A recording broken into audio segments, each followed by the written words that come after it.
सभी को नमस्ते। जय मसीह की भाई और बहनों, प्रेज द लॉर्ड। हम लोग देखेंगे परमेश्वर की जीवित वचन, उत्पत्ति का पुस्तक अध्याय 31। हम लोग देखेंगे 14 से आगे। यहाँ पर लिखा गया है, तब राहेल और लिया ने उनसे कहा, क्या हमारे पिता के घर में अब भी हमारा कुछ भाग व अंश बचा है? क्या हम उसकी दृष्टि में पराए ना ठहरी? देख, उसने हमको तो बेच डाला और हमारे रूप को खा बैठा है, रुपये को। इसलिए परमेश्वर ने हमारे पिता का जितना धन ले लिया है वह हमारा और हमारे बच्चे का है। अब जो कुछ परमेश्वर ने तुझसे कहा है वही कर। देखिए यहाँ पर, जब इनसे पहले जो हम वचन को देखे थे कि याकूब को नहीं छोड़ा है उनके ससुर ने, इसी वजह से, और बदनाम भी दे रहे हैं कि वह हमारे धन के द्वारा वह अपनी प्रतिष्ठा हुआ है और वह हमारे धन को ले जा रहा है बोल के। तो वह क्या किया कि अपने ससुर जाने भी नहीं दे रहा है। इसी वजह से वह अपने दोनों पत्नियों को वह उस जगह को बुला रहा है जहाँ वह भेड़ बकरियाँ चरा रहा था। तो वहाँ पर जाके वह हर एक बात को जो बोला है कि तेरे पापा ने अभी मुझे इस नज़र से नहीं देख रहा है, बल्कि वह मेरे जो मजदूरी के बारे में हम लोग बात भी किए थे तो उसको 10 बार अदल बदल किए हैं, फिर भी मेरा कुछ भी ऐसे मतलब नुकसान नहीं हुआ, बल्कि मेरे पिता का जो परमेश्वर है वह मुझे हर एक बात में मुझे संभाला और मुझे महान बनाया है बोल के बोला। और उसी समय ये सपना भी देखा था कि परमेश्वर ने उनको कहा था कि तू तेरे पिता के पास चला जा और मैं तेरे संग रहूँगा बोल के। और जो मन्नत तूने वहाँ पर मानी थी, एक खम्भे में तेल डालकर अब चल और इस देश से निकलकर अपनी जन्मभूमि को लौट जा बोल के यहाँ पर वह सपनों के बारे में भी बताया। तो उनकी पत्नियां ने वहाँ पर बोल रहे हैं कि हमारे पिता के घर में अब हमारा कुछ भी मतलब भाग नहीं है, कोई अंश भी नहीं है, क्योंकि हम अपने पिता की दृष्टि में पराए ठहरे हैं और वो पिता तो हमें बेच डाला है और उसके रुपये भी खा बैठा है। इसीलिए परमेश्वर ने हमारे पिता को जितना धन ले लिया है वो हमारा और हमारे बच्चे का होगा। तो तू तेरा परमेश्वर के अनुसार जो तुझे कहा है वही इस प्रकार कर बोल के वह दोनों बहनें अपने पति को बोल रहे हैं। तब याकूब ने अपने बच्चों और स्त्रियों को ऊँटों पर चढ़ाया और जितने पशुओं को वह पद्दनराम में इकट्ठा करके धनाढ्य हो गया था, सबको कनान में अपने पिता इसहाक के पास जाने के विचार से साथ ले गया। देखिए यहाँ पर क्या कर रहे हैं, जितना भी वह पद्दनराम में आकर हर एक बातों में जो वह कमाया था, मतलब मजदूरी करते हुए या अपने ससुर के सेवा करते हुए, तो हर एक को यहाँ पर क्या कर रहे हैं, ऊँटों में चढ़ा रहे हैं, हर एक धन संपत्ति को इकट्ठा करते हुए और अपने पिता के पास लौट देने के लिए साथ में विचार के साथ ले गया। लाबान अपनी भेड़ों और ऊन कतरने के लिए चला गया था और राहेल अपने पिता के गृह देवताओं को चुरा ले गई। अतः याकूब लाबान अरामी के पास से चोरी से चला गया, उसको न बताया कि मैं भागा जाता हूँ। तब अपना सब कुछ लेकर भागा और महानद के पार उतरकर अपना मुँह गिलाद के पहाड़ी देश की ओर किया। यहाँ पर क्या कर रहे हैं, वहाँ पर मतलब चोरी छुपके से वहाँ पर सब लोग चले जा रहे हैं। जिस समय वह अपने जो लाबान है, अपने ससुर है, वह वहाँ पर गया था कि ऊँट को कतरने के लिए।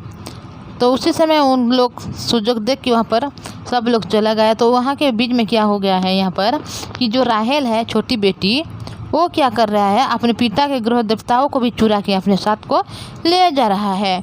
और जब वहाँ भाग जा रहे थे बिना बताए हुए, तो इस जगह में पहुँच गए जो महानद के पार उतर कर अपना मुँह गिलाद के पहाड़ी के देश की ओर किया। वहाँ पर वो अपने समूह को बना रहे हैं।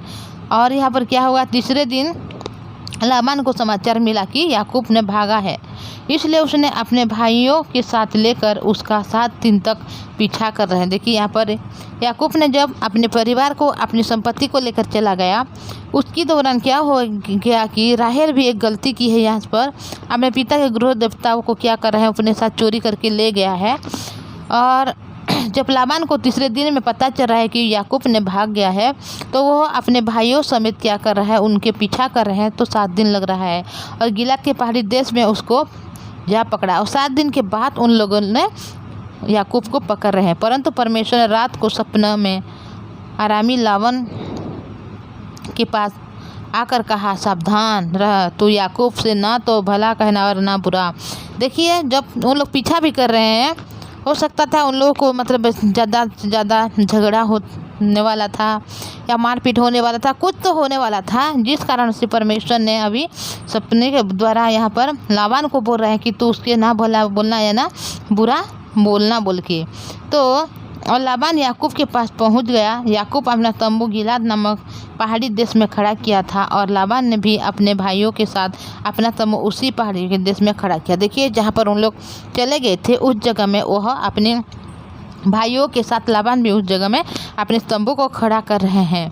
तब लाबान याकूब से कहने लगा, तूने यह क्या किया कि मेरे पास से चोरी से चला आया और मेरी बेटियों को ऐसा ले आया मानो तलवार के बल से बंदी बनाई गई हो। देखिए, यहाँ पर वो तो बोला था बारंबार, मतलब याकूब ने लाबान से कि हम लोग जाएंगे, मुझे छोड़ दे बोल के, फिर भी वो कभी नहीं छोड़ा। बल्कि जब वो चले आए तो यहाँ पर बोल रहा है कि तू ऐसे क्यों चोरी छुप के चले आया, मेरे बेटी को भी ऐसे लाया जिस प्रकार की तू तलवार से उनको बंदी बना कर लाया है बोल के। तो क्या चुपके से भाग आया और मुझसे बिना कुछ कहे मेरे पास से चोरी से चला आया? नहीं तो मैं तुझे आनंद के साथ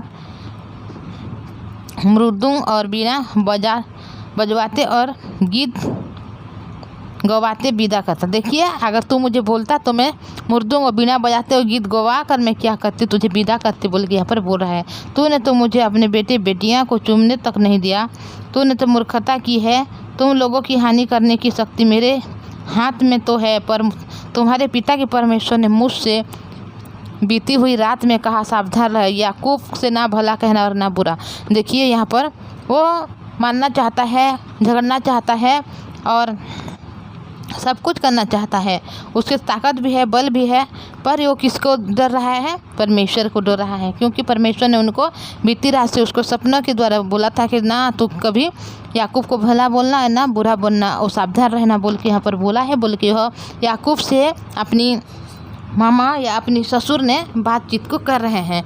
अगर तू मुझे बोलता तो मैं तुझे कितना खुशी के साथ, मतलब बजाते हुए, बीना बजाते हुए, गाना गाते हुए मैं तुझे विदा करता।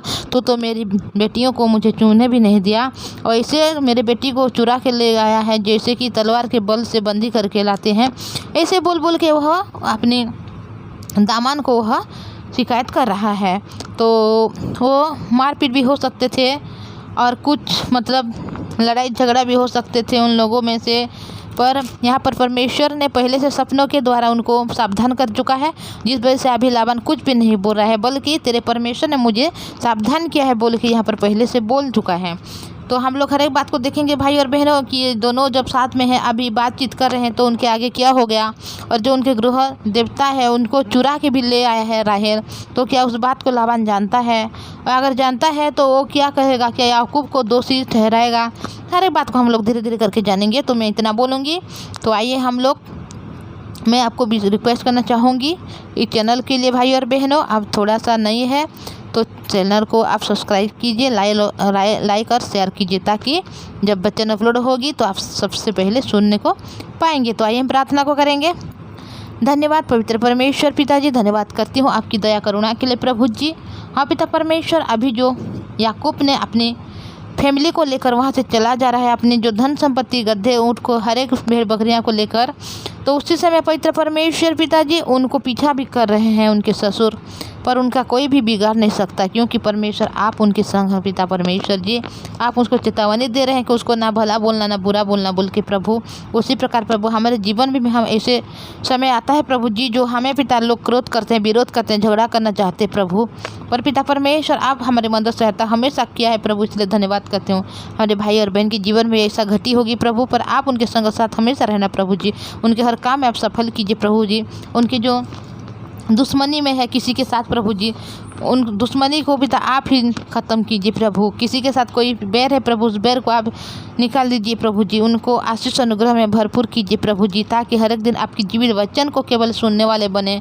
और पवित्र परमेश्वर पिता, दुनिया की हर एक बात को छोड़ते हुए, हर एक चिंता को छोड़ते हुए, हर एक जो परिस्थिति को छोड़ते हुए केवल आपकी जीवित वचन को उन लोग रिसीव करने वाले बने। उनके परिवार के हर एक सदस्य को आप संभाल कर रखना, आपकी जीवित वचन को हर एक परिवार सुनने वाले बने प्रभु। और स्वर्ग राज्य के अधिकारी होते हुए स्वर्ग राज्य में जैसे प्रवेश करने वाले बने, आशीष कीजिए प्रभु। हाँ पिता परमेश्वर, हम मनुष्य हैं प्रभु, हमारे हृदय कोई भी अच्छी वस्तु बात नहीं करती प्रभु, हम ऐसे ही है प्रभु, पर भी आप हमें प्रेम करते हैं, दया करते हैं। हमारे भाई बहन को आपने संभाल कर रखा है, आपने याकूब जैसा प्रभु उनको प्रोटेक्शन दिया है पिता, हर एक समय आप उनको सुरक्षा भी कर रहे हैं प्रभु, इसलिए धन्यवाद करते हैं। उनके हर एक कामों में आशीष दीजिए प्रभु जी। और जो भी पिता परमेश्वर उनकी प्रार्थना है, हर एक प्रार्थना को आप सुन लीजिए। बोले अनुग्रह को मैं मांगती हूँ पवित्र परमेश्वर पिता, आपने हमारी प्रार्थना है सुना है, धन्यवाद। प्रभु यीशु मसीह के नाम से मांगती हूँ, आमीन। Praise the Lord, thank you.